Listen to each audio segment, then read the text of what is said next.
নৰকত বসন্ত। কবি ৰবীন্দ্ৰ সৰকাৰ। এটা নষ্ট ৰঙালাওৰ বাবে ডাষ্টবিনত অন্তহীন টনাজোৰা।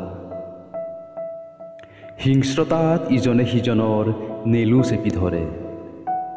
গেলা আৱৰ্জনাত বাগৰ খাই নিৰন্নৰ স্বাধীনতা। ২২ বছৰীয়া সফল ডেকাই ৰঙীন চশমাৰ ফাঁকেদি ৰং চায়। শৰীৰ তলৰ পৰা মূৰলৈকে তাৰ ৰক্ত প্ৰবাহ চিৰিককৈ জঁপিয়াই উঠে।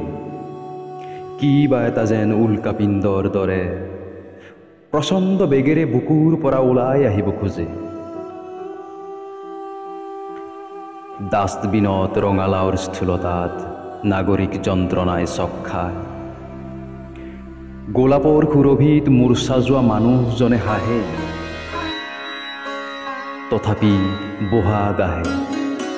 কৃষ্ণচূড়া ৰঙে ৰঙে আৰু ৰঙা হয়।